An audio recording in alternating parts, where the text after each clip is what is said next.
السلام عليكم ورحمة الله وبركاته.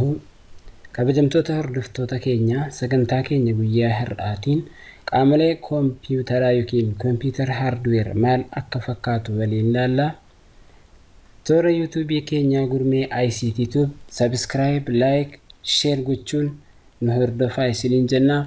Aga xumura qophii keenyaatti turtii gaarii. Kutaa sagantaa keenya har'aatiin qaama kompiitaraa yookiin immoo kompiitar keez kan jedhamu ilaalla. Qaamni kompiitaraa bakka lamatti qoodama. Innis kan dhaabbatuu fi kan ciisu yookiin immoo tower model and desktop model jedhamee waamamaa jira. Keeziin isaadha jechuudha. Keeziin isaa inni kun kan ittiin haguugamee jiru keeziidhaan haguugamee jira. Kanaaf qaamni isaa kun gosa lamatu jira jechuudha. Tower model kan nuti jennu kan dhaabbatu jechuudha. Kan qaxxalee asii ol sirrii dhaabbatudha. Inni kun gosa kompiitar keezii keessaa isa taaworii jedhamee waamama yookiin immoo kan dhaabbatu jedhama. Inni lammaffaan immoo kan ciisu yookiin immoo desktop irra kan ciisu. Inni kun desktop model jedhamee waamama. Kanaafuu kompiitar keeziin isaadha gosa lamatu jiru, kan dhaabbatuu fi kan ciisu. Yookiin tower model and desktop model jedhamanii waamamu jechuudha. Mee kan dhaabbatu kana maal akka fakkaatu ilaalla. Tower modeliin yookiin immoo kan dhaabbatu fuuldura qaama kompiitaraa dhaabbatu yookiin immoo front of the tower computer case fuulduraa fi dudduuba qabaa jechuudha. Kanaafuu fuuldarri isaadha kana fakkaata kompiitarri sirrii asii ol teessoo irra dhaabbatu jechuudha. Achirratti wantoota hedduu baay'ee ofirraa qaba. Kanaaf tartiiba isaatiin tokko tokkoon maal akka ta'e waliin ilaalla. Lakkoofsa qaba. Asirraa gubbaarraa argaa jirtu ta'e lakkoofsa tokko jedha. Bakka kana gama kana ceetanii immoo optical drive yookiin immoo CD drive kan CD'n keessa kaa'amudha jechuudha. Inni optical drive jedhamee waamama. Lakkoofsi lama immoo optical drive by yookiin immoo optional karaa ittiin tuqnee banuu dandeenyudha jechuudha. Yeroo bakka lakkoofsa lama xiyya agarsiisu kan yeroo tuqnu inni gubbaa kun keessaa as ba'a. Yeroo sana CD galchina jechuudha. Kanaaf optical drive bay yookiin immoo optional jedhamee lakkoofsa lama optical drive eject button gama kanaan jira. Eject button jedhamee waamama jechuudha. Lakkoofsi lama bakka karaa CD drive kana ittiin banuu dandeenyudha jechuudha. Lakkoofsa 3 argaa jirtu yoo ta'e bakka kan optical drive bay yookiin immoo optional filannoo kan biraa CD optical drive akkasii kan biraa galchuu barbaanne yoo ta'e bakka kanatti galchuu dandeenya jechuudha. Bakka kana banne inni kun optional filannoo addaa yoo qabaanne sitti galchuu dandeenya jechuudha. Lakkoofsa 3 kana fakkaata. Lakkoofsa 4 floppy drive or media card reader. Floppy kan jedhamu yeroo ammaa kana keessa kompiitaroota baay'ee irraa badanii jiru waan ta'eef saayiziin jara baay'ee xiqqaadha. Meegaabaaytii xiqqoo baadhatu. Amma yeroo ammaa kana kompiitaroota baay'ee irratti hafanii jiru jechuudha. Inni kun floppy drive jedhama. Waan xiqqoo tokko keessa qaamtee daataan xiqqoon irratti fe'amti jechuudha. Lakkoofsi 5 agarsiisu kun immoo bakki kun lakkoofsi 5 optical optional floppy drive eject button batanii isaa yookiin immoo power button akkuma jennu sana bakka tuqnee as banuu dandeenyudha. Yeroo bakka lakkoofsi 5 agarsiisu kana tuqnu keessaa as ba'eetu ni banamaa jechuudha. Yeroo san floppy sanatti galchinee fayyadamuu dandeenya jechuudha. Inni itti aanu lakkoofsa 6 bakka mallattoo qaawwa qabu kan argaa jirtu. Lakkoofsi 6 kun USB 2.0 connector jedhama jechuudha. USB keebiliin bakka irratti sakkaamu connector yookiin immoo wal qunnamsiiftuu jedhama. Kun fuuldura isaa irratti argama. Akkasuma filaashii irratti sakkaa'uu dandeenya. Keebilii moobaayilaa irratti sakkaa'uu dandeenya. Wantoota hedduutu irratti sakkaa'ama jechuudha. Wanta USB keebilii fudhatan. Lakkoofsa 7 fudhannee yoo ilaalle bakka kanarraa lakkoofsa 7 hard drive activity hard diskiin keenya hojjechuu isaaf dhiisuu isaadha. Mallattoo ittiin bifa laayitii agarsiisu bakka kanaa jechuudha. Lakkoofsa 7 irra kun xiyya agarsiisu kun jechuudha. Lakkoofsi 8 immoo lakkoofsi 8 Power button yookiin immoo power LED dha. Iddeen bakki argaa jirtan kun jechuudha. Kompiitara keenya yeroo kaasuuf jennu kompiitara gosa kanaadha. Deelii kan walakkaa kana yeroo tuqnu ni ka'aa jechuudha. Power button jedhamtee waamamti. Lakkoofsa 9 xiyya kana asirraa agarsiisaa jiru kun immoo diagnostic yookiin immoo rakkoo wayii uumamuuf deema yoo ta'e addee kana yookiin immoo uumameera yoo ta'e bakka kanarraa ifa yookiin bilinkira ifa xixiqqoo gaggabaabduu ta'e agarsiisaa jechuudha. Bakka kanarraa lakkoofsa 10 irra immoo lakkoofsi 10 headphone connectorii bakka headphone irratti sakka'uudhaan keewwannuudha addeen kun jechuudha. Headphone connector yookiin immoo port jedhamee waamama lakkoofsi 10 bakki kun jechuudha. Lakkoofsi 11 immoo microphone connector microphone keenya itti sakkaannee ittiin haasa'u kan sagalee ittiin haasa'uu dandeenyudha jechuudha. Lakkoofsi 11. Inni xumuraa lakkoofsi 12 network connectivity lakkoofsi 12 networkiidhaan wal qunnamee networkiin jiraachuusaaf dhiisuusaadha. Asirratti ifa xiqqoo blink godhee agarsiisuudhaan nutti himaa jechuudha bakka lakkoofsa 12 kanarratti. Walumaa galatti fuuldurri gosa kompiitara taawarii yookiin immoo dhaabbatudha kana fakkaataa jechuudha. Kana fakkaataa isi itti aanu immoo ilaalla. Inni sila dabarsine fuuldura isaati kun immoo duuba isaati jechuudha. Booda qaama kompiitaraa yookiin immoo back of the computer cases dudduuba isaarra immoo maal takka jirudha kan agarsiisu. Lakkoofsa siniin kaa'ee jira. Lakkoofsa kanarraan tartiibaan ilaalaa deemna. Bakki lakkoofsa tokko kun power connectoriidha. Bakka keebilii keenya sakkaanee divider irratti sakkaanee paawarii finnee irratti kenninuufi iddeen kun jechuudha. Kanaafuu power connectorii jedhamee waamama. Lakkoofsa 2 back panel connector dudda duubarraan paanaloota connect ta'anii jedhamanii waamu qobaatti baasee jira. Gara gadiitti ilaalla. Kun back panel connectorii jedhamanii waamamu bakka tokkotti. Qobaatti jira waan ta'eef peejii 7 irratti ilaalla. Lakkoofsa 3 expansion card slot expansion card slot jedhama. Addee lakkoofsa 3 kun bakka kan argaa jirtote video cardii modem cardii akkasumas internet cardii yoo galchuu barbaanne bakka kana keessaa baasneetii irratti galchuu yookiin immoo hojjechuu ni danda'ama jechuudha. Bakka kana irratti lakkoofsa 4 lakkoofsi 4 power supply air ventila. Power supply yookiin immoo humna elektirikaa inni bakka irraa fudhee dabarsu karaa ittiin qilleensa baasuudha jechuudha. Qilleensa isaa kan inni ittiin baasu bakka kanaanii jechuudha. Lakkoofsa 5 padlock rings keebilii yookiin immoo ringii ittiin qollofanuudha yookiin immoo akka furtuutti itti gargaaramnuudha addettiin kun jechuudha. Yoo banuu jennu bakka sana yoo gadi qabnee xiqqoo harkisni banamuu danda'a jechuudha. Kanaafuu padlock ring jedhamee waamamaa jechuudha. Lakkoofsi 6 immoo cover relays latch coveriin isaa irra keessoon sun kan inni itti warratti qabee jirudha. Yeroo banuu barbaadu isa qabneetiyyuu fuuldureetti as yeroo harkisu hin banamaa jechuudha. Kanaaf dudduubni isaa immoo haala kana fakkaataa. Inni itti aansu poortii kompiitara dhaabbatu irra jiru sana poortii connectoriin amma jenne sun kana fakkaatu. Asirraa lakkoofsa tokkorraa argaa jirtu ta'e parallel connectorii jedhama. Parallel connectoriidha. Kun gara 25 wayii ofirraa qabatee jira. Yeroo baay'ee amma yeroo ammaa kana hafaniiru piriintaroonni parallel poortii kanaan fayyadamaa turanii yeroo ammaa kana gara USB'tti jijjiirameera. Kanaafuu poortiin kun yookaan bakki itti sakkaa'amu kun parallel port jedhamee waamama. Lakkoofsi 2 irra kan argamu kun immoo serial connector jedhamee waamama. Serialii yookiin immoo keebilii asii qaba 9 of keessaa qaba. Geemiidhaaf kan ittiin taphannuudha.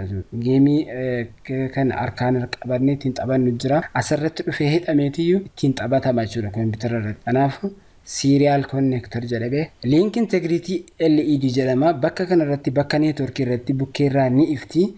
Inni kun neetworkiin jiraachuuf yookiin immoo qunnamtiin neetworkii jiraachuu dhiisuusaadha. Asitti blink godha yookiin immoo ifaa agarsiisaa jechuudha. Lakkoofsi 4 bakka kanarra jiru kun inni immoo maal agarsiisa? Network ethernet connectorii. Neetworkiin wal qunnamee jiraachuusaadha kan adda baasnuudha jechuudha. Lakkoofsi 5 akkasumas network activityidha. Networkiin hojjetaa jiraachuuf hojjechuu dhiisuu isaati. Hojjechuu dhiisuu isaa maaliin beeknaa? Hin ifa agarsiisu. Yoo ifa kan agarsiisne ta'e keebiliin itti sakka'ame neetworkiin isaa hojjetaa hin jiru jechuudha. Bakka lakkoofsa 5 kanarratti kan agarsiisu. Lakkoofsa 6 line out connectoridha. Line out connectorii jechuun bakka irraan yookiin immoo akka heerfooniitti kan itti fayyadamnu spiikara jechuudha. Bakka spiikara sagalee bakkee baasuun irratti galchinee dhaggeeffannudha jechuudha. Line in connector inni kun immoo maayikii yookiin gara sagalee keessootti kan dabarsudha jechuudha. Keessootti kan galchu kan irratti sakkaanee irratti fayyadamnudha jechuudha. Inni line in connector jedhamee waamama. Salgaffaa kana argaa jirtu yoo ta'e inni kun VJ connector jedhama. Iskiriinii isaatii fi bakka kompiitarichaa kana ciisu kana daataan akka transfer ta'uuf kan wal qunnamsiisu VJ port jedhamee yookiin immoo connector jedhamee waamama. VJ keebiliin dhufee asirratti hidhama. VJ keebilii maal akka fakkaatu sagantaa yeroo biraa irratti ni ilaalla. Asirraa duuba isaarraa maal akka fakkaatu qofa nu ilaala. Itti aansuudhaan 10ffaan eSATA connector jedhama. Fakkeenyaaf hard diskii laaptooppii fa'aatti sakkoo barbaanna yoo ta'e eSATA connectorii kanarratti fayyadamnee daataa achirra jiru irraa kooppii gochuu dandeenya yookaan formaat gochuu dandeenya yookaan fe'uu dandeenya jechuudha. 11ffaan immoo DisplayPort connector jedhamee waamama. HDMI dhaan wal fakkaata. Innis poortiidhuma akka iskiriinii irratti dabarsu ta'eetiyyuu yeroo baay'ee piroojektara irratti fayyadamaa jechuudha isa kana. Namoonni baay'een inni kun DisplayPort connector jedhamee waamama. Kompiitarri inni dhaabbatu yookiin immoo taawar kompiitariin kana fakkaata. Inni itti aanu kun fuuldura qaama kompiitara ciisuu yookiin immoo deeskitoop kompiitarii maal akka fakkaatu waliin ilaalla. Deeskitoop kompiitar kan jedhamu deeskirra garaadhaan sababa ciisuu fi deeskitoop jedhamee waamamee jechuudha. Front of the desktop computer cases fuuldura kompiitara kanaadha. Maal akka fakkaatu immoo waliin ilaalla. Inni silaa sirrii dhaabatee jira. Inni kun immoo dalga ciisee jira jechuudha. Desktop front view. Desktopii fuuldura isaadha maal akka fakkaatu lakkoofsaanis asirraa ni ilaalla. Lakkoofsa tokko asirraa yoo agartanii ta'e CD or DVD optical drive. CD'n kana irratti galu drive CD baadhatudha jechuudha. Lakkoofsi lama immoo CD or DVD optical drive eject button kan ittiin bannee CD keessa cufuu dandeenyu yookaan keessaa baasuuf itti fayyadamnudha jechuudha lakkoofsi lama.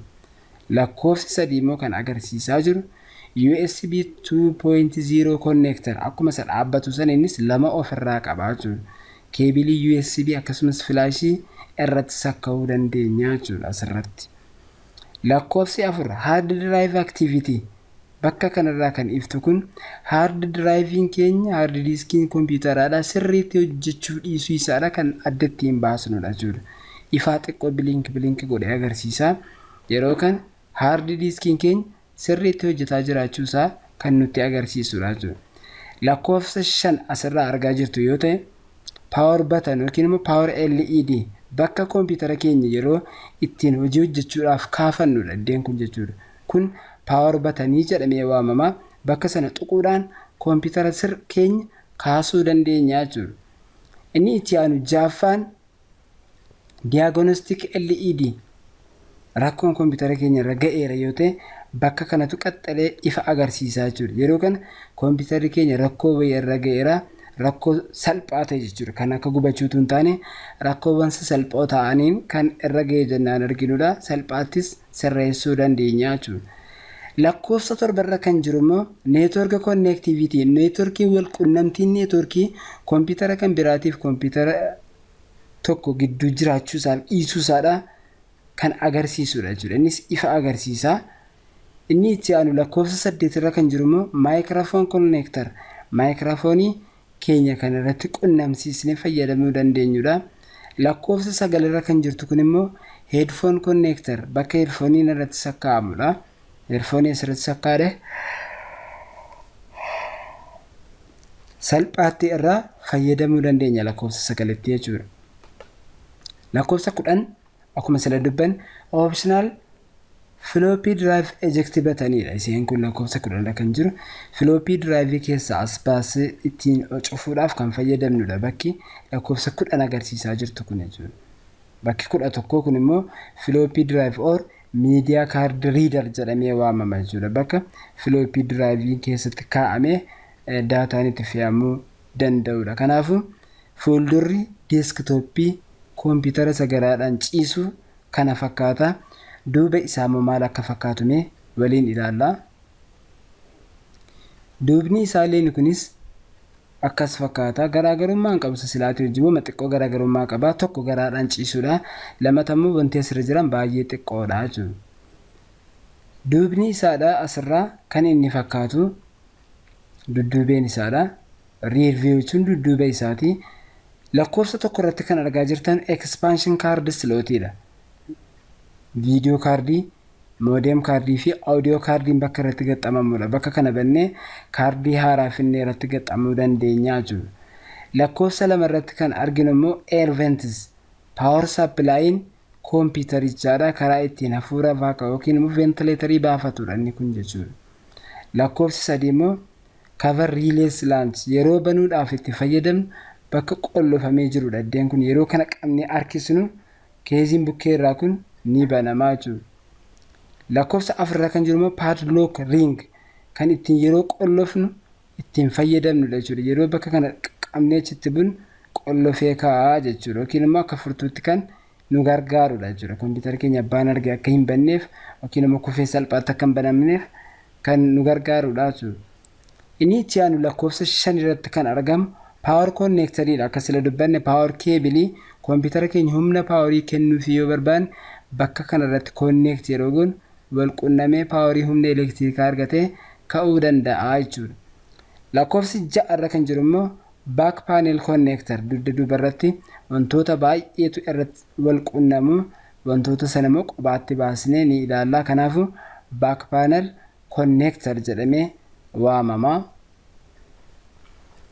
Back panel connectoriin kun warroota kanaa jechuudha. Poortii koompitara ciisu irra jiran inni kun lakkoofsa tokko irratti kan arginu kun parallel connectoridha. Akkuma isa silaatiin wal fakkaataa jechuudha. Innis piriintara warra duraanii parallel connectorii yookiin immoo parallel cable ofirraa qaban irratti dhufee kan irratti asirratti hidhamudha yookiin immoo sakkaa'amudha jechuudha.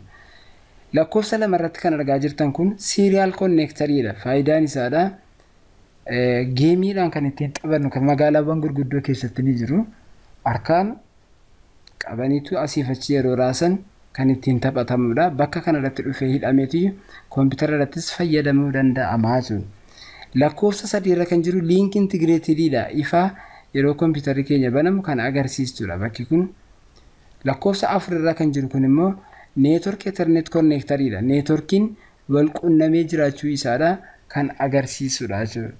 Networkiin koompitara kan biraatiin walitti jiraachuu kan agarsiisudha. Lakkoofsa 5 irra kan jiru kun immoo maal agarsiisa? Networkiin wal qunnamee jiraachuu isaati. Inni kun hojjetaa jiraachuu isaati.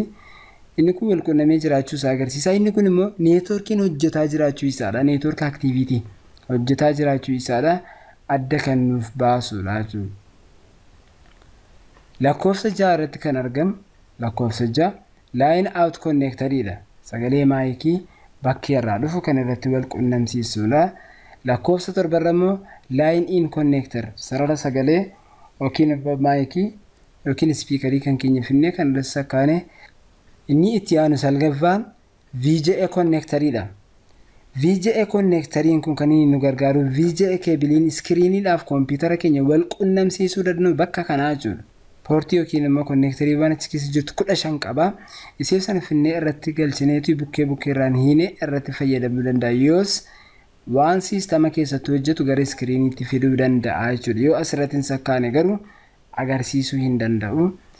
Lakkoofsa 10 irra kan jiru ESAT connectoridha. Akkuma sila hard diskii bakka irraan irratti galchuu yoo dandeenya daataa irratti fe'uu barbaanne asiin fayyadamuu dandeenya jechuudha. Dabalataan jechuudha.